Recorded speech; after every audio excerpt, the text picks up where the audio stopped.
ಎಲ್ಲೋ ಒಂದು ಕಡೆ ಹೆಲ್ಪ್ ಆಗುತ್ತೆ. ಬಟ್ ನನ್ನ ಹೆಂಡತಿಯ ಸಪೋರ್ಟು ನಾನು ಮರೆಯೋ ಹಾಗೇ ಇಲ್ಲ. ಅವಳು ಇಂಜಿನಿಯರ್ ಆಗಿದ್ಲು ಬೆಲ್ಲಲ್ಲಿ, ಭಾರತ್ ಎಲೆಕ್ಟ್ರಾನಿಕ್ಸಲ್ಲಿ. ತುಂಬ ಬುದ್ಧಿವಂತೆ. ಅಬ್ದುಲ್ ಕಲಾಮ್ಗೆ ಅಸಿಸ್ಟೆಂಟ್ ಆಗಿದ್ದು ಸೈನ್ಸ್ ಇದರಲ್ಲಿ.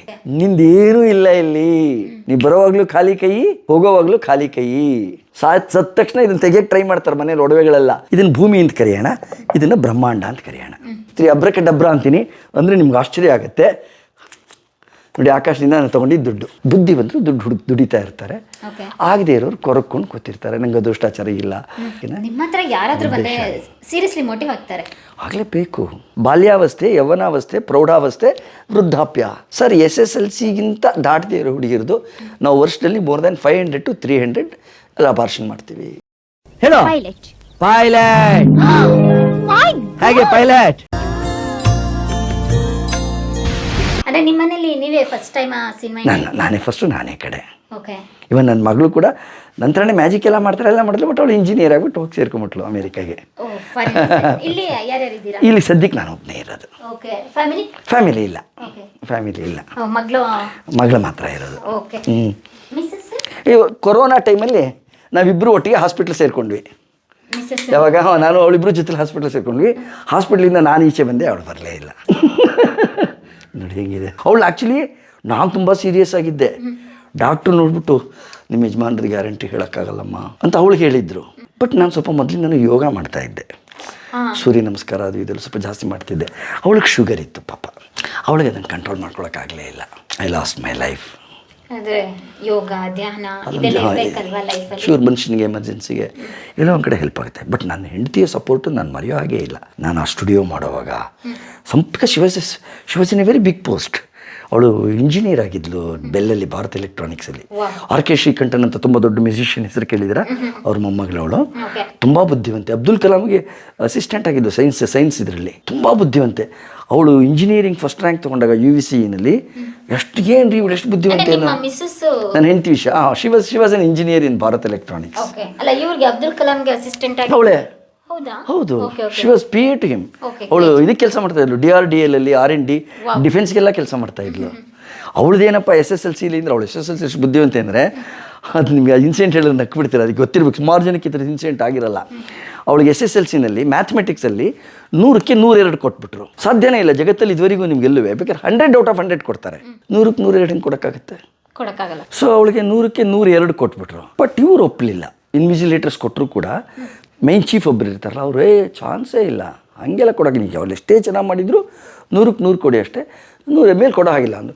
ಅವ್ರು ಒಂದೇ ಮಾತಾಡಿದ್ದಾರೆ ಇನ್ವಿಜಿಲೇಟ್ರು, ಸರ್ ಅವಳ ಪೇಪರ್ ನಿಮಗೆ ಕೊಡ್ತೀನಿ, ನೀವು ಹೆಂಗೆ ಅವಾಯ್ಡ್ ಮಾಡ್ತೀರಾ ನೀವೇ ಹೇಳಿ ಸರ್. ಏನು ಅಂದರೆ, ನಿಮಗೆಲ್ಲ ನೆನಪಿರಬೇಕು, ನಾವು ಎಕ್ಸಾಮ್ಗಳಲ್ಲಿ ಬರೆಯುವಾಗ ಕೆಲವು ಒಂದು 10 ಕ್ವಶನ್ ಕೊಟ್ಟಿರ್ತಾರೆ. ಯಾವುದಾದ್ರು 6ಕ್ಕೆ ಉತ್ತರಿಸಿ. ಹೌದಪ್ಪ, ಜ್ಞಾಪಕ ಇದೆಯಾ? 10 ಕೊಟ್ಟು ಯಾವುದಾದ್ರು 6ಕ್ಕೆ ಉತ್ತರಿಸಿ, ಇಲ್ಲ 5ಕ್ಕೆ ಉತ್ತರಿಸಿ. ಇವಳು ಹಂಗಲ್ಲ, 10 ಕ್ವಶನ್ ಕೊಟ್ಟಿದ್ರೆ 10ಕ್ಕೂ ಉತ್ತರ ಬರೀತಾಳೆ. ಯಾವುದಾದ್ರೂ 6ಅನ್ನು ಆರಿಸಿಕೊಳ್ಳಿ. ಇಂಟೆಲಿಜೆಂಟು. ಅವ್ರುಗಳು ಟೆಸ್ಟ್ ಮಾಡಿದ್ರೆ 10 ಉತ್ತರನೂ ಸರಿ ಇದೆ. ಅವ್ರು ಏನಾಗಬೇಕು ಅವ್ರ ಟೆನ್ಷನ್ನು? ಅವ್ರು 10 ಕ್ವಶನ್ ಕೊಟ್ಟು ನೀವು 6 ಸೆಲೆಕ್ಟ್ ಮಾಡ್ಕೊಂಡು ಬರೆದ್ರೆ, ಇವ್ರು 10ಕ್ಕೂ ಉತ್ತರ ಕೊಟ್ಟು ನಿಮಗೆ ಬೇಕಾದ 6 ನೀವು ಸೆಲೆಕ್ಟ್ ಮಾಡ್ಕೊಳ್ಳಿ ಅಂದರೆ ಅದನ್ನು ಏನಂತ ಕರೀತಾರೆ? ಹೈಪರ್ ಇಂಟೆಲಿಜೆನ್ಸ್ ಅಂತೀರಾ ಇಲ್ವಾ? ಇವಳು ಕೆಸಲಾಗಿದ್ದೆ ಅದು. ಅವ್ರು ಹೇಳ್ತಾರೆ, ನೋಡಿ ಸರ್ 10ಕ್ಕೆ ಆನ್ಸರ್ ಮಾಡಿದಾಳ ಹುಡುಗಿ, 6 ಸೆಲೆಕ್ಟ್ ಮಾಡ್ಕೊಳ್ಳಿ ಅಂತಾಳೆ. ಆಯ್ತು, 6 ಸೆಲೆಕ್ಟ್ ಮಾಡ್ಕೊಂಡು ಇನ್ನು 4 ಇದೆಯಲ್ಲ ಸರ್ ಅಲ್ಲಿ ಸರಿ ಇರೋ ಉತ್ತರ, ಅದಕ್ಕೆ ಹೆಂಗೆ ಸರ್ ಸುಮ್ಮನೆ ಕೂತಿರೋದು ನಾವು? ಹಾಗಾಗಿ ನಾವು 2 ಎಕ್ಸ್ಟ್ರಾ ಮಾರ್ಕ್ಸ್ ಕೊಟ್ವಿ ಅಂದ್ರೆ ಅವ್ರು ಹೇಳಿದ್ರು, ಇರ್ಬೋದು, ಐ ಅಪ್ರಿಷಿಯೇಟ್ ಇಟ್, ಬಟ್ ಕೊಡೋಕ್ಕೆ ಬರಲ್ಲ ಅಂತ ಕ್ಯಾನ್ಸಲ್ ಆಯಿತು ಅಂತ ಇಟ್ಕೊಳ್ಳಿ, ಅದು ಸಿಗಲಿಲ್ಲ. This is my wife. ಅವಳೇ ಅಲ್ಲಿದ್ದಾಳೆ ನೋಡಿ, ಶಿ ಈಸ್ ದ ಒನ್. ಅವಳ ಪಕ್ಕದಲ್ಲಿರೋಳು ನನ್ನ ಮಗಳು, ಅವಳ ಗಂಡನ ಜೊತೆ ನಿಂತಿದ್ದಾಳಲ್ಲ, she is my daughter. Happy life. ಭಗವಂತ ಹೇಳಿದ್ನಲ್ಲ, ಸ್ವರ್ಗಕ್ಕೆ ಕಿಚ್ಚು ಹಚ್ಚೆಂದ ಸರ್ವಜ್ಞ, ಇನ್ನೇನು ಬೇಡ. ಬಟ್ ಹುಟ್ಟಿಸ್ಕೊಂಡ್ರೆ ನೋವುಗಳು ಹುಟ್ಟುತ್ತಾ ಇರುತ್ತೆ. ಯಾರು ಪೂರ್ತಿ ಸ್ವತಂತ್ರ ಸಂತೋಷ ಇರೋಕ್ಕೆ ಸಾಧ್ಯನೇ ಇಲ್ಲ. ಬಟ್ ಆ ಹುಟ್ಟೋ ನೋವು ನಂಗೆ ಚಿವುಟ್ತಾ ಇರಬೇಕು. ಆ ಇರೋ ಸಂತೋಷನ ಸ್ವಲ್ಪ ಪ್ರೇರೇಪಿಸ್ಕೋಬೇಕು, ಅದರಲ್ಲಿ ಹೆಚ್ಕೊಂಡಿರ್ಬೇಕು. ಉದಾಹರಣೆಗೆ ಗಂಡ ಹೊಡಿತಾನೆ ಅನ್ನೋ ನೋವು, ಮಿಕ್ಕಿದೆಲ್ಲ ಚೆನ್ನಾಗಿ ನೋಡ್ಕೊತಿರ್ತಾನೆ, ಹೊಡಿತಾನೆ, ಏನು ಮಾಡ್ತೀರಾ? ಆ ಚೆನ್ನಾಗಿ ಇಡೀ ವರ್ಷ ನೋಡ್ಕೊಳ್ಳೋದನ್ನ ಜ್ಞಾಪಿಸ್ಕೋತೀರಾ? ಒಂದು ದಿವಸ ಬಂದು ಹೊಡೆದಿದ್ದನ್ನು ಜ್ಞಾಪಿಸ್ಕೋತೀರಾ? ಒಂದು ದಿವಸ ಬಂದು ಹೊಡೆದಿದ್ದನ್ನು ಮರಿಬೇಕು. ಓಕೆ, ತಿಂಗಳು ಪೂರ್ತಿ ಪ್ರೀತಿಸ್ತಾನೆ. ಇಷ್ಟೇ ಜೀವನ. ಯಾವುದು ನಿಮ್ಗೆ 100% ಪರ್ಫೆಕ್ಷನ್ ಲೈಫಲ್ಲಿ ಸಿಗೋದೇ ಇಲ್ಲ. ನಾವು ಸೆಲೆಕ್ಟ್ ಮಾಡ್ಕೊಳ್ಳೋಕೆ ನಮ್ಮ ಕೈನಲ್ಲಿ ಏನಿದೆ? ಫೇಸ್ ಮಾಡಬೇಕಷ್ಟೇ. ಅದಕ್ಕೆ ಕೃಷ್ಣ ಹೇಳೋದು, ನಿಂದೇನೂ ಇಲ್ಲ ಇಲ್ಲಿ, ನೀ ಬರೋವಾಗ್ಲೂ ಖಾಲಿ ಕೈ, ಹೋಗೋವಾಗ್ಲೂ ಖಾಲಿ ಕೈ. ಆಮೇಲೆ ಏನಾದ್ರು ತಗೊಂಡಿದ್ರೆ ಅದು ನೀನು ಬಂದ್ಮೇಲೆ ಇಲ್ಲಿಂದಾನೇ ತಗೊಂಡಿದ್ಯಾ, ನಿಂದಲ್ಲ ಅದು. ಹುಟ್ತಾ ಯಾರು ಮೊಬೈಲ್ ಇಟ್ಕೊಂಡು ವಿಡಿಯೋ ಗೇಮ್ ಇಟ್ಕೊಂಡು ಏನು ಹುಟ್ಟಿಲ್ಲ, ಎಲ್ಲ ಖಾಲಿ ಕೈಲೇ ಅಮ್ಮ ಅಂದ್ಕೊಂಡೇ ಹುಟ್ಟಿರೋದು. ಸಾಯುವಾಗ ಅಯ್ಯೋ ಅಂತ ಸಾಯೋದು. ಇನ್ ಬಿಟ್ವೀನ್ ಇದೇ ಸಮಾಜದಲ್ಲಿ ಇದ್ಕೊಂಡು ನಾವೆಲ್ಲ ದುಡ್ದಿರೋದು, ಮನೆ ಮಠ ಕಾರು ಬಂಗ್ಲೆ, ಅದು ಇಲ್ಲೇ ಬಿಟ್ಟು ಹೋಗಬೇಕು. ನಿಂದು ಅಂತ ಏನೂ ಇಲ್ಲ ಇಲ್ಲಿ. ಇವನ್ ನನ್ನ ಸತ್ರು ಕೂಡ ಅಯ್ಯೋ ನಮ್ಮ ಅಪ್ಪಂಗೆ ಭಾಳ ಇಷ್ಟ ಅಂತೇಳಿ ಎಮರಾಲ್ಡ್ ರಿಂಗನ್ನು ನನ್ನ ಮಗಳಾಗಲಿ ನನ್ನ ಹೆಂಡತಿ ಇದ್ರಾಗಲಿ ಬಿಡ್ತಿರ್ಲಿಲ್ಲ. ಸತ್ತ ತಕ್ಷಣ ಇದನ್ನು ತೆಗಿಯೋಕ್ಕೆ ಟ್ರೈ ಮಾಡ್ತಾರೆ ಮನೇಲಿ ಒಡವೆಗಳೆಲ್ಲ. ಬಂತ ಸಂತೋಷ, ಬರ್ದೇನೆ ಇದ್ದರೆ ರಿಲೇಟಿವ್ಸ್ ಬರೋಕ್ಕೆ ಮುಂಚೆ ತೆಗೆದುಬಿಡಪ್ಪ, ಆಮೇಲೆ ತೆಗಿಯೋಕ್ಕಾಗಲ್ಲ ಅವ್ರ ಎದುರುಗಡೆ. ಆಗಲೂ ಆಗಲಿ ಅಂದರೆ ಬೆರಳನ್ನು ಕತ್ತರಿಸಾರು ಉಂಗುರ ಈಚೆ ತೊಗೋತಾರೆ ಹೊರತು ಅಯ್ಯೋ ನನ್ನ ಗಂಡಂಗೆ ಎಮರಾಲ್ಡ್ ಉಂಗುರ ಇಷ್ಟ, ಅದ್ರ ಜೊತೆಲೇ ಇದು ಜಗತ್ತು, ಇಷ್ಟು ವಾಸ್ತವಿಕ ಬದುಕು. ಅದನ್ನು ಸ್ವಲ್ಪ ಅರ್ಥ ಮಾಡ್ಕೊಂಬಿಟ್ರೆ ಇಲ್ಲಿ ನಮ್ಮದು ಅಂತ ಏನೂ ಇಲ್ಲ, ಈ ಜಗತ್ತಲ್ಲಿ ಯಾರೂ ಇಲ್ಲ. ನೀವು ಅವ್ರು ಇವರು ಅಂತ ಹಚ್ಕೊಂಡು ಹೋಗ್ಬೋದು ಹೊರತು ಜಗತ್ತು ನಿಮ್ಮನ್ನು ಹಚ್ಕೊಳ್ಳಲ್ಲ. ನೀವು ಹಚ್ಕೊಂಡು ಅವ್ರು ನಮ್ಮವರು ಅಂತ ಖುಷಿ ಪಡ್ತಾ ಹೋಗಬೇಕು, ಅವಾಗ ನೆಮ್ಮದಿ. ಇಲ್ಲ ಅವ್ರು ನನ್ನನ್ನು ಇಷ್ಟಪಟ್ಟರು, ಅವ್ರನ್ನ ಭಾಳ ಲೈಕ್ ಮಾಡ್ತಾರೆ. Everybody is having their own causes and reasons to like you and dislike you. ಜಗತ್ತಿದು ಏನೂ ಮಾಡೋಕ್ಕಾಗಲ್ಲ. ಅದ್ರ ಜೊತೆನೇ ಹೊಂದ್ಕೊಂಡು ತೊಗೊಂಡು ಕೊಟ್ಟು ಎಲ್ಲೋ ಒಂದು ಕಡೆ ಬೈಸ್ಕೊಂಡು ಒಂದಷ್ಟು ಬೈದು ಅನುಭವಿಸಿ ಬ್ಯಾಲೆನ್ಸ್ ಮಾಡ್ಕೊಂಡು ಹೋಗೋನು ಕಡೆವರೆಗೂ ನೆಮ್ಮದಿಯಾಗಿರ್ತಾನೆ. ನಡೆಯೋ ಪ್ರತಿಯೊಂದಕ್ಕೂ ರಿಯಾಕ್ಟ್ ಮಾಡ್ತಾ ಹೋದರೆ ಲೈಫ್ ಹೋಯ್ತು. ಲೈಫ್ ಬಗ್ಗೆ ಮಾತಾಡೋಣ, ಸ್ವಲ್ಪ ಮ್ಯಾಜಿಕ್ ತೋರಿಸಿ ಸರ್ ನಮಗೂ ನಿಮ್ಮ ಜಾದು. ಆ ಮ್ಯಾಜಿಕ್ ಮೂಲಕ ನಾನು ಫಿಲಾಸಫಿ ಹೇಳ್ತೀನಿ ಹಿಂದೆ ಅಲ್ವಾ. ಈಗ ನೋಡಿ, ಈಗ ಇದೊಂದು ಹಗ್ಗ, ಇದಕ್ಕೆ ಶಕ್ತಿನೇ ಇಲ್ಲ. ಮನುಷ್ಯ ಹೀಗೆ ಏನೇ ಕೆಲಸ ಮಾಡೋಕ್ಕೋರು ಫೇಲು, ನೋವು, ಸೋಲು. ಆದರೆ hard work, commitment and sincerity 3 ವಹಿಸ್ಕೊಂಡ್ಬಿಟ್ರೆ ಮನುಷ್ಯ ಯಾವಾಗಲೂ ಕಷ್ಟಪಟ್ಬಿಟ್ರೆ ಅವನ ಜೀವನ ಸ್ಟ್ರಾಂಗ್ ಆಗಿರುತ್ತೆ. ನಾವು ಯಾವತ್ತು ಕಾನ್ಫಿಡೆನ್ಸ್ ಕಳ್ಕೊಂಡು ನಮ್ಮ ಜೀವನದ ಬಗ್ಗೆ ನಮಗಿರೋ ಧೈರ್ಯ ಕಳ್ಕೊಂಡ್ಬಿಡ್ತೀವಿ, ವೆರಿ ನೆಕ್ಸ್ಟ್ ಮೂಮೆಂಟ್ ನಮ್ಮ ಜೀವನ ಫೇಲು. ಅಂದರೆ ಜೀವನದ ಸಾರವನ್ನು ಜಾದು ಮುಖಾಂತರ ಹೇಳ್ತಾ ಇದ್ದೀರಾ? ಹೌದು. ಈ ರೀತಿಯಾಗಿ ನೀವು ಜನಗಳಿಗೆ ನೋಡಿ, ಫಾರ್ ಎಕ್ಸಾಂಪಲ್ ಈಗ ಕನೆಕ್ಟ್ ಮಾಡೋ ವಿಚಾರಕ್ಕೆ ಬರ್ತೀನಿ. ಈಗ ಇಲ್ಲಿ ನನ್ನ ಹತ್ರ ನಾನು ಹೇಳಿದ್ದೇನೆ ಕಗ್ಗಗಳನ್ನು ಹೇಗೆ ತರ್ತೀನಿ ಅನ್ನೋ ವಿಷಯಕ್ಕೆ. ಇಲ್ಲೊಂದು ಬಾಲ್ ಇದೆ, ಇದು ಬಾಕ್ಸು, ಇದರಲ್ಲಿ ಬಾಲ್ ಇದೆಯಾ? ಇಲ್ಲ. ಇದನ್ನು ಭೂಮಿ ಅಂತ ಕರೆಯೋಣ, ಇದನ್ನು ಬ್ರಹ್ಮಾಂಡ ಅಂತ ಕರೆಯೋಣ. ಓಕೆ, ಈಗ ಈ ಭೂಮಿನ ನಾನು ತೆಗೆದುಬಿಡ್ತೀನಿ. ಇದನ್ನು ನಾಶ ಮಾಡೋ ಹುಚ್ಚು ಟೆರರಿಸ್ಟ್ಗಳಿಗೆ. ಮಾತೆತ್ತಿದ್ರೆ ಅಮೇರಿಕಾ ನಾಶ ಮಾಡ್ತೀವಿ, ಇಂಡಿಯಾ ನಾಶ ಮಾಡ್ತೀವಿ, ಇಸ್ರೇಲ್ ನಾಶ ಮಾಡ್ತೀವಿ, ಇನ್ನೂ ಮಾತಾಡೋದು ತಮಗೆ ತಾವೇ ಸೂಸೈಡ್ ಬಾಂಬ್ ಕಟ್ಕೊಂಡು ಅವರೇ ಸತ್ತೋಗ್ತಿರ್ತಾರೆ. That is terrorism. ಅದ್ರ ಗುಂಡಪ್ಪನವ್ರು ಹೇಳ್ತಾರೆ, you cannot destroy the motherly earth. ನೀವು ಈ ಭೂಮಿನ ನಾಶ ಮಾಡೋಕ್ಕಾಗಲ್ಲ. ಹಾಗಾದ್ರೆ ಏನನ್ನು ನಾಶ ಮಾಡ್ತಾರೆ ಟೆರರಿಸ್ಟ್ಗಳು? ಭೂಮಿನಲ್ಲ, ಭೂಮಿ ಮೇಲೆ ಮನುಷ್ಯ ಕಟ್ಟಿರೋ ಬಿಲ್ಡಿಂಗ್ಗಳು, ಮಂದಿರಗಳು, ಮಸೀದಿಗಳು, ಫ್ಲೈಓವರ್ಗಳು, ಆಸ್ಪತ್ರೆಗಳನ್ನು ಮಾತ್ರ ನಾಶ ಮಾಡೋದವನು. ಭೂಮಿನೇನೂ ಮಾಡೋಕ್ಕಾಗಲ್ಲ.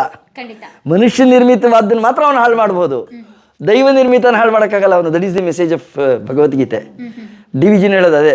ಹುಳು ಹುಟ್ಟಿ ಸಾಯುತ್ತಿರೆ, ನೆಲ ಸವೆದು ಕರಗುತ್ತಿರೆ, ಕಡಲಲೆತ್ತಲೋ ಹೊಸ ದ್ವೀಪ ಮೇಲೆ ಇಳುವುದು, ಕಳೆಯುತ್ತೊಂದಿರಲಲ್ಲಿ ಬೆಳೆವುದಿನ್ನೊಂದಿಲ್ಲಿ, ಅಳಿವಿಲ್ಲ ವಿಶ್ವಕ್ಕೆ ಮಂಕುತಿಮ್ಮ.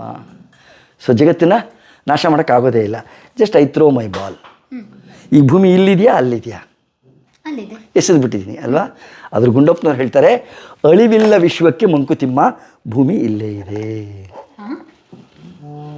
ಸೊ ಜಗತ್ತನ್ನು ಯಾರು ನಾಶ ಮಾಡೋಕ್ಕಾಗಲ್ಲ. This is the message of world. Magic ತೋರಿಸ್ಬಿಟ್ರಲ್ಲ ಸರ್, ನಾವು ಕಣ್ಮುಚ್ಚಿ ಕಣ್ಬಿಡೋನಷ್ಟೊಳಗಡೆ ಭೂಮಿ ಅಲ್ಲಿದ್ದು ಇಲ್ಲಿ ಬಂದ್ಬಿಡ್ತಲ್ಲ. ದಟ್ ಈಸ್ ದ ಬ್ಯೂಟಿ ಅಲ್ವಪ್ಪ ಜೀವನದಲ್ಲಿ, ಅದೇನೇ ಬೆಸ್ಟು. ಇನ್ನೊಂದನ್ನು ತೋರಿಸ್ತೀನಿ.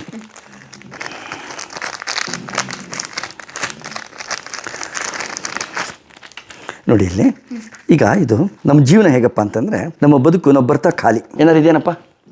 ಇಲ್ಲ, ಏನೂ ಇಲ್ಲ. ಬಟ್ ನಾವು ಸ್ವಲ್ಪ ಕಷ್ಟಪಟ್ಟು ಹಾರ್ಡ್ ವರ್ಕ್ ಮಾಡಿ ಜೀವನದಲ್ಲಿ ಏನಾದ್ರು ಅಚೀವ್ ಮಾಡಬೇಕು ಅಂತ ಹೊರಟ್ರೆ ನಮ್ಮ ಜೀವನದಲ್ಲಿ ನಮಗೆ ಗೊತ್ತಿಲ್ಲದಂಗೆ ಏನೋ ಒಂದಷ್ಟು ಬರುತ್ತೆ. ಬಟ್ ಬ್ಲ್ಯಾಕ್ ಆ್ಯಂಡ್ ವೈಟ್ ಬಂತು. ಬ್ಲ್ಯಾಕ್ ಆ್ಯಂಡ್ ವೈಟಲ್ಲಿ ಏನು ಮಜಾ? ಜೀವನ ಕಲರ್ಫುಲ್ಲಾಗಿರಬೇಕು, ನಂದಿನಿ ಥರ ಇರಬೇಕು ಕಲರ್ಫುಲ್ಲಾಗಿ. ಉತ್ಪ್ರೇಕ್ಷೆ ಅಲ್ಲ, ನಿಜವಾಗ್ಲೂ ಹೇಳ್ತಾ ಇದ್ದೀನಿ. ಮತ್ತೆ ಈಗ ಅಂತೀನಿ, ಅಬ್ರಕ ಡಬ್ರ ಅಂದರೆ ನಮ್ಮ ಜೀವನ ಕಲರ್ಫುಲ್ ಆಗುತ್ತೆ. ನೋಡಪ್ಪ, ಜೀವನ ಕಲರ್ಫುಲ್ ಆಗುತ್ತೆ. ಸುಮ್ಮನೆ ಕೊರಕೊಂಡಿಲ್ಲ, ಇಲ್ಲ ನಂಗೇನೂ ಲೈಫಲ್ಲಿ ಇಲ್ಲ ಅಂದ್ಕೊಂಡು ಕೂತಿದ್ರೆ ಮತ್ತೆ ಜೀವನ ಖಾಲಿ. ಇದೇ ಬದುಕು. ಹಾಗಾಗಿ ಏನೋ ಜೀವನದಲ್ಲಿ ಕಳ್ಕೊಂಡೆ, ಏನೋ ಪಡ್ಕೊಂಡೆ ಟೆನ್ಷನ್ ಮಾಡ್ಕೊಳ್ಳೋಕೆ ಹೋಗಬೇಡ, ಬದುಕೆ ಹಾಗೆ ಅಂತಾರೆ. That is the beauty of life. ಆಮೇಲೆ ತುಂಬ ಜನ ಇನ್ನೊಂದು ಹೇಳ್ತಾರೆ, ಅಯ್ಯೋ ನಂಗೆ ಅದೃಷ್ಟ ಚೆನ್ನಾಗಿಲ್ಲ, ನಂಗೆ ದುಡ್ಡಿಲ್ಲ, ನನಗೇನು ಬರಲ್ಲ ಎಲ್ಲ ತುಂಬ ಹೇಳ್ತಾರೆ. ಅದೃಷ್ಟ ಯಾರಿಗೂ ಕೆಟ್ಟಿಲ್ಲ ಈ ಜಗತ್ತಲ್ಲಿ, ಎಲ್ರಿಗೂ ಅದೃಷ್ಟ ಚೆನ್ನಾಗೇ ಇದೆ, ನಾವು ಯೂಸ್ ಮಾಡ್ಕೊಳ್ಳಲ್ಲ. ಫಾರ್ ಎಕ್ಸಾಂಪಲ್ ನಮ್ಮ ಅಣ್ಣ ಹೇಳೋರು, ದುಡ್ಡಿಲ್ಲ ಅಂತಿರ್ತಾರೆ. ದುಡ್ಡಿಲ್ಲ ಆಕಾಶದಲ್ಲಿದೆ ಅಂದರೆ ನಂಬ್ತೀರಾ? ಈಗ ನನ್ನ ಕೈಲಿ ಅಂದ್ಕೂ ದುಡ್ಡಿಲ್ಲ, ಇಲ್ಲಿದೆಯಾ ದುಡ್ಡು? ಇಲ್ಲ ಸರ್, ನಮ್ಗೆ ಬರುತ್ತದೆ. ನಮಗೆ ತೊಗೋಬೋದು, ಹಿಂಗೆ ಬರೀ ಕೈ ಇದೆ ತಾನೆ ನಂದು ಎರಡುವೆ. ಈಗ ಅಂತೀನಿ ದುಡ್ಡು ಬರುತ್ತೆ ಅಂದರೆ ನಂಬ್ತೀರಾ? ನಂಬಲ್ಲ. ನೋಡಿ, 1 2 3 ಅಬ್ರಕ್ಕೆ ಡಬ್ರ ಅಂತೀನಿ ಅಂದರೆ ನಿಮ್ಗೆ ಆಶ್ಚರ್ಯ ಆಗುತ್ತೆ. ನೋಡಿ, ಆಕಾಶದಿಂದ ನಾನು ತೊಗೊಂಡಿದ್ದು ದುಡ್ಡು. ಆಕಾಶ ನನ್ಗೆ ಕೊಡಪ್ಪ ನಿಜವಾಗ್ಲೂ. This is life. ತೆಗಿತಾನೇ ಇರ್ಬೋದು, ಎಷ್ಟು ಬೇಕಾದ್ರೂ ತೆಗಿಬೋದು. ಇಡ್ತೀನಿ ಮತ್ತೆ ಹೀಗೆ ಅಂತೀನಿ, ಅಬ್ರಕ್ಕೆ ಡಬ್ರಾನಿ ಇಲ್ಲಿದೆಯಾ ಅಂದರೆ ಮತ್ತೆ ತೆಗೆದ್ರೆ ಬರ್ತಾನೆ ಇರುತ್ತೆ. ಬಂತು ನೋಡಿ. ಹೀಗೆ ಒಂದಾದ್ಮೇಲೆ ಒಂದಾದ್ಮೇಲೆ ನಾನು ಹೀಗೆ ತೆಗಿತಾನೇ ಇರ್ತೀನಿ. ನಾನು ಎಷ್ಟು ಬೇಕಾದ್ರೂ ತೆಗಿತಾ ಇರ್ತೀನಿ. ಫೈನ್ ರೆಡ್ ಬರ್ತಾನೆ ಇರುತ್ತೆ. ಎಸ್ ಚೆಕ್ ಮಾಡ್ಕೊಳ್ಳಿ, ತೊಗೊಂಡು ನೋಡಿ, ಅದು ನೋಡಿ. Fine red 200. ಸರಿ ಸರ್. ಅಬ್ರಕಡಬ್ರಕನ. ಅಬ್ರಕಡಬ್ರಾ, ಫೋಕಸ್ ಗಿಲಿ ಗುಂಬಾ. ಯಾವ ಕಡೆ ಸರ್? ಎಲ್ಲೋ ಇಷ್ಟ ಬಂದ ಕಡೆ ಕೈ ಇಡರಿ. ಅಬ್ರಕಡಬ್ರ ಫೋಕಸ್ ಗಿಲಿ ಬಂತ? ಇಲ್ಲ ಸರ್. ಪ್ರಾಕ್ಟೀಸ್. ನೆಕ್ಸ್ಟ್ ಅಂತ ಆಗಿರಿ. ದುಡ್ಡು ಆಕಾಶದಿಂದ ದುಡ್ಡಿದೆ. Yes, that is the message. ಅಂದರೆ ನಾವು ಯಾರೂ ಹಣ ಇಲ್ಲ ಅಂತ ಕೊರಗೋ ಹಾಗೆ ಇಲ್ಲ. ನಮ್ಗೆ ಹಣ ಎಲ್ಲಿದೆ ಹುಡುಕೊಳ್ಳೋಕೆ ಗೊತ್ತಾಗ್ತಿಲ್ಲ ಅಷ್ಟೇ. Money is everywhere. ಬುದ್ಧಿವಂತರು ದುಡಿತಾ ಇರ್ತಾರೆ. ಆಗದೆ ಇರೋರು ಕೊರಕೊಂಡು ಕೂತಿರ್ತಾರೆ. ನನಗೆ ಅದೃಷ್ಟಾಚಾರ ಇಲ್ಲ, ನನಗೆ ಯಾರೂ ಸಪೋರ್ಟ್ ಮಾಡಲಿಲ್ಲ, ನನಗೆ ಯಾರೋ ನನಗೆ ಇಲ್ಲಿ ಯಾರೂ ಸಪೋರ್ಟ್ ಮಾಡಲ್ಲ. ಅವ್ರವ್ರ ಜರೂರತ್ತಿಗೆ ಜಗತ್ತು ಬದುಕಿದೆ. ಸೊ ಇನ್ನೊಬ್ಬರ ಹತ್ರ ಜರೂರತ್ ಕ್ರಿಯೇಟ್ ಮಾಡಿಕೊಂಡು ಸಂಪಾದಿಸೋದು ನಮ್ಮ ಮೇಲಿರುತ್ತೆ. So you cannot blame anybody in this world. Everything is self made ಅನ್ನೋದು ಈ ಮ್ಯಾಜಿಕ್ಕಿನ. ನಿಮ್ಮ ಹತ್ರ ಯಾರಾದರೂ ಬಂದರೆ ಸೀರಿಯಸ್ಲಿ ಮೋಟಿವ್ ಆಗ್ತಾರೆ. ಆಗಲೇಬೇಕು. ಯಾಕೆಂದರೆ ನಿಮ್ಮ ಪ್ರತಿಯೊಂದು ಮಾತು all my students are very good in their results. Even ಕಾಲೇಜಲ್ಲಿ ಬರೋ ರಿಸಲ್ಟ್ಸಲ್ಲಿ ಅವ್ರ ಪೇರೆಂಟ್ಸ್ ಬಂದು ಹೇಳ್ತಾರಲ್ಲ, ಸಾರ್ ಇಷ್ಟು ಚೆನ್ನಾಗಿ ಮಾರ್ಕ್ಸ್ ತೊಗೋತಿರ್ಲಿಲ್ಲ ಸರ್ ನಮ್ಮ ಹುಡುಗರು. ಈಗ ಅವ್ರದ್ದು ಥಿಂಕಿಂಗ್ ಪ್ಯಾಟರ್ನೇ ಚೇಂಜ್ ಆಗೋಗಿದೆ, ಭಾಳ ಮೆಚ್ಯೂರ್ಡಾಗಿ ಬಿಹೇವ್ ಮಾಡ್ತಾರೆ ಅಂತಾರೆ. ಅಂದರೆ ನೀವು ಈ ಮ್ಯಾಜಿಕ್ ಕ್ಲಾಸ್ಗಳನ್ನ ಯಾವಾಗಲಿಂದ ಸ್ಟಾರ್ಟ್ ಮಾಡಿದ್ದು? ಜೊತೆಗೆ ಇಲ್ಲ, ನಂತರ ಬೋರ್ಡ್ ಹಾಕ್ಕೊಂಡು ಮಾಡೋಕ್ಕೆ ಮ್ಯಾಜಿಕ್ ಕ್ಲಾಸ್ ಅಲ್ವೇ ಅಲ್ಲ, ವೇವ್ ಲೆಂತ್. ನಂಗೆ ಅವ್ರು ಬರಬೇಕು, ನಂಗೆ ಅವ್ರು ಇಷ್ಟ ಆಗಬೇಕು, ಅವ್ರು ಕೇಳಿದಾಗ ನಾನೇ ಬಾ ಅಂತ ಕರಿತೀನಿ, ಫೀಸೇ ಬೇಡ ಅಂತೀನಿ, ಅಂಥವ್ರು ಶಿಷ್ಯನ್ ಮಾಡ್ಕೊತೀನಿ. ಇನ್ನು ಕೆಲವು ಬಂದು ಹೇಳ್ತಾ ಇರ್ತಾರೆ, ಸರ್ ನಮ್ಮ ಮಗನ ಸೇರಿಸ್ಕೊಳ್ಳಿ ಅನ್ಸೋದೇ ಇಲ್ಲ, ಮುಂದಕ್ಕೆ ಹಾಕ್ತಾ ಇರ್ತೀನಿ. ಆ ವೇವ್ ಲೆಂತ್ ಗೊತ್ತಾಗುತ್ತೆ, ಇವ್ರಿಗೇನೋ ಕಲಿಯೋ ಆಸೆ ಇದೆ, ಬೆಳೀತಾರೆ, ಒಂದಷ್ಟು ಅಚೀವ್ ಮಾಡ್ತಾರೆ. ಸರ್ ಇಲ್ಲೇನೋ ಅಷ್ಟು ಬಲೂನ್ಸ್ ಇಟ್ಟಿದ್ರಲ್ಲ, ಏನು ಸರ್? ಇದ್ರದ್ದನ್ನು ತೋರಿಸ್ತೀನಿ. ಬಲೂನ್ ಮಕ್ಕಳಿಗೆ ತುಂಬ, ಈಗ ಮಕ್ಕಳೇನಾಗ್ತಿದೆ ಎಲ್ಲರೂ ಈ ಮೊಬೈಲ್ ಇಟ್ಕೊಂಡು ಕಾಲ ಕಳೀತಾ ಇದ್ದಾರೆ. ಈ 3 ವರ್ಷ 4 ವರ್ಷ 5 ವರ್ಷ ಚಿಕ್ಕ ಮಗು ಮೊಬೈಲ್ ಕೊಟ್ಬಿಡ್ತಾರೆ. ಆ ಮೊಬೈಲಿಂದ ಮಕ್ಕಳನ್ನ ಬಿಡಿಸ್ಲೇಬೇಕು. ಆಸ್ಟ್ರೇಲಿಯಾದಲ್ಲಿ ಈಗ ರೂಲ್ ಮಾಡ್ತಾ ಇದ್ದಾರೆ, 15 ವರ್ಷದವರೆಗೂ ಮೊಬೈಲ್ ನೋಡಬಾರ್ದು ಮಕ್ಕಳು. ಮತ್ತು ತುಂಬ ಆಭಾಸ ಆಗ್ತಿದೆ. ಅಲ್ಲಪ್ಪ, ನಮಗೂ ನಿಮಗೆಲ್ಲ ಸೆಕ್ಸ್ ವಿಚಾರ ಗೊತ್ತಾಗ್ತಿದ್ದು ಇದೆಷ್ಟನೇ ವಯಸ್ಸಿಗೆ? 16 17 ನಮ್ಮ ಕಾಲದಲ್ಲಿ. ಈಗ 5 ವರ್ಷದ ಹೆಣ್ಮಗುಗೆ ಮೊಬೈಲಲ್ಲೆಲ್ಲ ಕಂಡುಬಿಡುತ್ತೆ. 7ನೇ ಕ್ಲಾಸ್ ಓದ್ತಿರೋ ಹುಡುಗಿ, she knows everything in this world. ಅವಳು ಬಾಲ್ಯನೇ ಕಿತ್ಕೊಂಡ್ಬಿಟ್ವಲ್ಲ ನಾವು. ಬಾಲ್ಯ ಬೇರೆ, ಯೌವನ ಬೇರೆ. ನಮ್ಮಲ್ಲಿ 4 ಸ್ಟೇಜ್ ಇದೆ ಹಿಂದೂ ಧರ್ಮದಲ್ಲಿ: ಬಾಲ್ಯಾವಸ್ಥೆ, ಯೌವನಾವಸ್ಥೆ, ಪ್ರೌಢಾವಸ್ಥೆ, ವೃದ್ಧಾಪ್ಯ. ಆ ಏಜಲ್ಲಿ ಅದು ನಮ್ಗೆ ಅನುಭವಕ್ಕೆ ಬರಬೇಕು.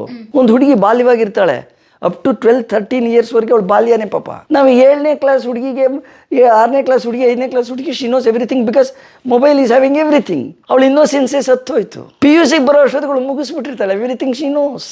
ಮದುವೆ ಆಗೋ ಅಷ್ಟೊತ್ತಿಗೆ ಏನೂ ಉಳಿದಿರಲ್ಲ ಅವಳಿಗೆ. ಅವಳಿಗೆ 12, 13, 15ಕ್ಕೆ ಜೀವನನೇ ಅವಳು ನೋಡ್ಬಿಟ್ರೆ 16 ಮೇಲೆ ಏನಿದೆ ಅವಳು ಕಾದಿದೆ? She lose interest in everything. That is called, ಎಲ್ಲರೂ ಡಿಪ್ರೆಷನ್ಗೆ ಹೋಗ್ತಾ ಇರೋದೇ ಆ ಕಾರಣಕ್ಕೆ. ಏನು ಉಳಿದಿಲ್ಲ ನಮಗೆಲ್ಲ. 19ನೇ ವಯಸ್ಸಲ್ಲಿ ಒಂದು ಹುಡುಗಿನ ಥಿಯೇಟ್ರಿಗೆ ಕರ್ಕೊಂಡು ಹೋಗ್ಬಿಟ್ರೆ, ನನಗೆ ಇನ್ನೊಂದು ನೆನಪಿದೆ, ನಾನು ಕಾಲೇಜಲ್ಲಿ ಓದ್ತಿದ್ದಾಗ 19ನೇ ವರ್ಷಕ್ಕೆ ಕರ್ಕೊಂಡು ಹೋದೆ ನಾನು. ಅವಾಗೇನು I was in second year P U.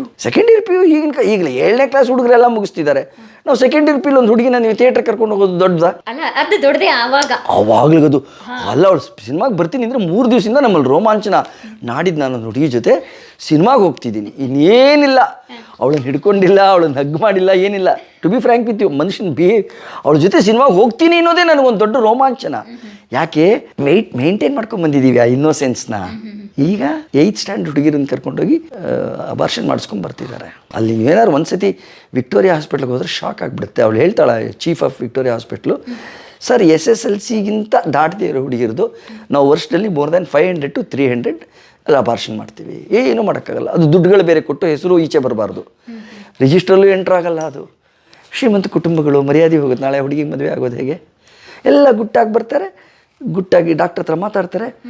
1,50,000 ಅವ್ರ ಶಕ್ತಾನುಸಾರ ದುಡ್ಡು ಹುಡುಗಿಗೆ ಅಬಾರ್ಷನ್ ಮಾಡಿ ಕಳಿಸು. ಎಲ್ಲ ಬಿಫೋರ್ SSLC. ಅವಳನ್ನೇನು ಬಾಲ್ಯ ಕಾಪಾಡಕ್ಕೆ ಬಿಟ್ಟಿದ್ದೀವಿ ನಾವು. ಅವಶ್ಯಕತೆ ಇಲ್ಲಿರೋದು ಸಿಗ್ತಾ ಇದೆ. ಆಮೇಲೆ ಅಷ್ಟು ಚಿಕ್ಕ ವಯಸ್ಸುಗಳೆಲ್ಲ ನೋಡ್ಬಿಟ್ರೆ ಅವಳಿಗೆ ಏನು ಕುತೂಹಲ ಉಳಿಯುತ್ತೆ ಲೈಫಲ್ಲಿ. ಅದೇ ಮದುವೆ ಆಗಿವತ್ತಿಗೆ ಇವತ್ತು ಫಸ್ಟ್ ನೈಟ್ ಅಂದ ತಕ್ಷಣ ಆ ಗಂಡು ಹೆಣ್ಣು ರೂಮಲ್ಲಿ ಅವರಿಬ್ಬರಿಗೂ ಅದು ಹೊಸದೇ ಆಗಿದ್ದರೆ ಅದೆಂಥ ಉತ್ಸಾಹ ಇರುತ್ತೆ. ಅದೊಂಥರ ಭಯ ಪಡೋ ಖುಷಿ. ಅದು ಭಯನೂ ಇರುತ್ತೆ. ಅಯ್ಯೋ ನಾನು ಹುಡುಗನ ಫಸ್ಟ್ ನೈಟ್ ನೋಡ್ತೀನ, ಅವನ ಜೊತೆ ನಾನು ಸಲಿಗೆ ಆಗಿರ್ಬೇಕಾ ಅನ್ನೋ ಭಯ ಅವಳಿಗೂ ಇರುತ್ತೆ, ಇವನಿಗೂ ಅಯ್ಯೋ ನನ್ನ ಕತೆ ಏನಾಗುತ್ತೋ ಏನೋ. ಅವನು ಈ ಒಂದು ದ್ವಂದ್ವದಲ್ಲಿ ಹೋಗೋದು ಹೇಗಿದೆ. ಇವಳು ಮದುವೆ ಆಗೋ ಅಷ್ಟೊತ್ತಿಗೆ 4-6 ವರ್ಷದ ಅನುಭವ ಇದ್ದರೆ ಅವಳಿಗೆ ಏನು ಪಾಪ ಅವಳ ಜೀವನ ಎಂಜಾಯ್ ಮಾಡ್ತಾಳೆ. ಅದು ಅವಳು ತಪ್ಪಲ್ಲ. ಮಾಧ್ಯಮಗಳ ತಪ್ಪು, ಮೀಡಿಯಾ ತಪ್ಪು, ಅಷ್ಟೊಂದು ಸುಲಲಿತವಾಗಿ ಅವ್ರ ಕೈ ಕೊಟ್ಟ ಸರ್ಕಾರದ ತಪ್ಪು. ಈಗ ಬಡ್ಕೊಂಡ್ರೆ ಅದೀಗ ವೆಸ್ಟರ್ನರ್ಸ್ಗೆ ಅರ್ಥ ಆಗಿದೆ. ಅದಕ್ಕೆ ಆಸ್ಟ್ರೇಲಿಯಾದವ್ರು ಮೊನ್ನೆ ಡಿಸಿಷನ್ ತೊಗೊಂಡಿದ್ದಾರೆ, 16 ವರ್ಷದವರೆಗೂ ಮಕ್ಕಳಿಗೆ no question of social media activities. ಏನೋ ಒಂದಷ್ಟು ಸಮ್ ಮಾಡ್ಕೊಳ್ಳೋದು ಅಥವಾ ಆನ್ಲೈನ್ ಕ್ಲಾಸಸ್ ಇರೋದು ಅಷ್ಟೇ ಹೊರತು, ತಂದೆ ತಾಯಿ ಏನಾದ್ರು ಗೊತ್ತಿದ್ದು ಇದನ್ನು ಮಾಡೋಕ್ಕೆ ಬಿಟ್ಟರೆ ಅರೆಸ್ಟ್, ಮಕ್ಕಳಿಗಲ್ಲ ತಂದೆ ತಾಯಿನ ಅರೆಸ್ಟ್ ಮಾಡೋಕ್ಕೆ ರೂಲ್ ಮಾಡಿದ್ದಾರೆ ಈಗ. And Modi is planning the same thing in Gujarat. Most probably March 1ಗೆ ಬಿಲ್ ರೆಡಿ ಆಗಿಬಿಡುತ್ತೆ. ಸೆಷನ್ ಕಾಯ್ತಾ ಇದ್ದಾರೆ ಮೋದಿ. ಇಡೀ ಇಂಡಿಯಾಗೆ ಮಾಡೋಕ್ಕಾಗ್ತಿಲ್ಲ, ಅವ್ರಿಗೆ ಸಪೋರ್ಟ್ ಸಿಗಲ್ಲ ನಮ್ಮ ದೇಶದಲ್ಲಿ. ಬಟ್ ಗುಜರಾತಲ್ಲಿ ಅವ್ರು ಹೇಳ್ದಂಗೆ ನಡೆಯುತ್ತೆ, ಬಿಕಾಸ್ ಈ was the X CM of Gujarat. ಅಲ್ಲೂ ಕೂಡ 16 ವರ್ಷದೊಳಗಿನ ಮಕ್ಕಳು ಮೊಬೈಲ್ ನೋಡೋಕ್ಕೆ ಅವಕಾಶ ಇಲ್ಲ. ಇದಾದರೆ ಒಂದು 4-6 ವರ್ಷ ಕಳೆದ್ರೆ ಅದರ ಫಲ ನಿಮಗೆ ಸಮಾಜದಲ್ಲಿ ಸಿಗುತ್ತೆ. ಈಗ ಸುಮ್ಮನೆ ಯಾವ್ದಾದ್ರು ಕಾಲೇಜುಗಳ ಮುಂದೆ ಹೋಗಿ ಕೂತ್ಕೊಳ್ಳಿ ನೀವು, ಸುಮ್ಮನೆ ಇಲ್ಲೇ KLE ಕಾಲೇಜ್ ಇದೆ, SSLC ಮುಗಿಸಿ ಬಂದಿದ್ದಾರೆ ಅಷ್ಟೇ. ಈಗ ಆ ಹುಡುಗ ಹುಡುಗಿರ ತೀರ್ಗಳು ನೋಡ್ಬೇಕು ನೀವು. ಆ ಸಂಕೋಚ ಅನ್ನೋದೇ ಹೊಟ್ಟೋದ ಮೇಲೆ ಹೆಣ್ಣಿಗೆ ಏನು ಮಜಾ ಇರುತ್ತೆ, ಸಲಿಗೆ ಅನ್ನೋದೇ ಅಷ್ಟೊಂದು ಆಗಿಬಿಟ್ರೆ ಮುಂದಿನ ಜೀವನದ ಮಜಾ ಏನಿದೆ? ಹಾಗಾಗಿ ಮಕ್ಕಳಿಗೆ ನಾನು ಹೇಳೋದೇನೆಂದರೆ, ಈ ಮೊಬೈಲಿಂದ ಹುಚ್ಚು ಬಿಡಿಸೋದಕ್ಕೆ ಒಂದಷ್ಟು ಬಲೂನ್ ಮಾಡ್ಲಿಂಗ್ ಆರ್ಟನ್ನು ಹೇಳಿಕೊಟ್ರೆ ಅವುಗಳಿಗೆ ಕ್ರಿಯೇಟಿವಿಟಿ ಚೇಂಜ್ ಆಗುತ್ತೆ. ಫಾರ್ ಎಕ್ಸಾಂಪಲ್, ಈಗ ಬಲೂನು ಇದರಲ್ಲಿ ನಾನು 1000 ಪ್ರಾಣಿ ಮಾಡ್ಬೋದು ಅಂದ್ರೆ ನಂಬ್ತೀರಾ? ಸಿಂಹ, ಹುಲಿ, ಚಿರತೆ, ಚಿಟ್ಟೆ, ಆನೆ ಎಲ್ಲ ಮಾಡ್ಬೋದು ಇದರಲ್ಲಿ. ಫಾರ್ ಎಕ್ಸಾಂಪಲ್, ಸುಮ್ಮನೆ ನಿಮ್ಗೀಗೊಂದು ನಾಯಿ ಮಾಡ್ಕೊಡ್ತೀನಿ. ನಿಮ್ಗೆ ಇಂಡಿಯಾ ನಾಯಿ ಬೇಕಾ, ಅಮೇರಿಕಾ ನಾಯಿ ಬೇಕಾ? ಸೊ ನೀವು ಮೋದಿ ಬ್ರ್ಯಾಂಡು, ಸ್ವದೇಶಿ ಮೇಡು, ವೆರಿ ಗುಡ್. ಸುಮ್ಮನೆ ನೋಡಿ, ಇಮ್ಯಾಜಿನೇಷನ್, ಇದು ನಾಯಿ ಮುಖ ಅಂದ್ಕೊಳ್ಳಿ. ದಿಸ್ ಈಸ್ ಜಸ್ಟ್ ಟ್ವಿಸ್ಟಿಂಗ್ ಅಷ್ಟೇ, ಇನ್ನೇನು ಇಲ್ಲ, ಟ್ವಿಸ್ಟ್ ಮಾಡ್ತಾ ಹೋಗಬೇಕು. ಬಟ್ ಒಂದು ರಿದಮಿಕಲ್ಲಿ ಮಾಡಿದ್ರೆ ಎಷ್ಟು ಕಿವಿ ಇರುತ್ತೆ ನಾಯಿಗೆ? ಹರೀಶು? ಎಸ್, 2 ಕಿವಿ. ಎಷ್ಟು ಕತ್ತು? 1. ಎಷ್ಟು ಕಾಲು? 4 ಕಾಲು. 4 ಕಾಲು. ಎಷ್ಟು ಬಾಲ? 1. ನೋಡಿ, ನಿಮ್ಗೆ ಆಶ್ಚರ್ಯ ಆಗುತ್ತೆ. ಒಂದು ಬ್ಯೂಟಿಫುಲ್ ಇಂಡಿಯನ್ ಪೊಮೇರಿಯನ್ ನಾಯಿ ರೆಡಿ. Wow, very cute. ಪ್ರಿಯ ವೀಕ್ಷಕರೇ, ನಾವು ತೋರಿಸುತ್ತಿರುವ ಇತಿಹಾಸದ ಕಥೆಗಳು ಕನ್ನಡದ ಕಲೆ, ಸಾಹಿತ್ಯ, ಸಂಸ್ಕೃತಿ, ಜನಜೀವನ, ಇತಿಹಾಸ ಸೃಷ್ಟಿಸಿದ ಜನಸಾಮಾನ್ಯರ ಅಸಾಮಾನ್ಯ ಕಥೆಗಳು ನಿಮಗೆ ಇಷ್ಟ ಆಗಿದ್ಯಾ? ಹಾಗಿದ್ರೆ ವಿಡಿಯೋ ನೋಡಿ ಸುಮ್ಮನಾಗ್ಬೇಡಿ, ಶೇರ್ ಮಾಡಿ, ಸಪೋರ್ಟ್ ಮಾಡಿ, ನಮ್ಮೊಂದಿಗೆ ಜೊತೆಯಾಗಿ. ಇದು ನೀವೇ ಬೆಳೆಸಿದ ನಿಮ್ಮ ನೆಚ್ಚಿನ ಡಿಜಿಟಲ್ ಮಾಧ್ಯಮ. ಇನ್ಮುಂದೆ ನಿಮಗಾಗಿ ಇನ್ನಷ್ಟು ವಿನೂತನ ಶೈಲಿಯಲ್ಲಿ ಬರಲಿದೆ. ನೈತಿಕ ಬೆಂಬಲದ ಜೊತೆಗೆ ಆರ್ಥಿಕ ಬೆಂಬಲ ನೀಡಿ. ನಿಮ್ಮ ಬೆಂಬಲವೇ ನಮಗೆ ಪ್ರೇರಣೆ, ಸ್ಫೂರ್ತಿ ಕೂಡ. ನಿಮ್ಮ ಬೆಂಬಲದೊಂದಿಗೆ ನಮ್ಮ ಪಯಣ ಮುಂದುವರಿಯುತ್ತಿದೆ. ಸಾಮಾಜಿಕ ಬದಲಾವಣೆಗೆ ಜೊತೆಯಾಗಿ ನಮ್ಮ ಮುಂದಿನ ಪೀಳಿಗೆಗೆ ಕರ್ನಾಟಕದ ಇತಿಹಾಸ ಉಳಿಸೋಣ.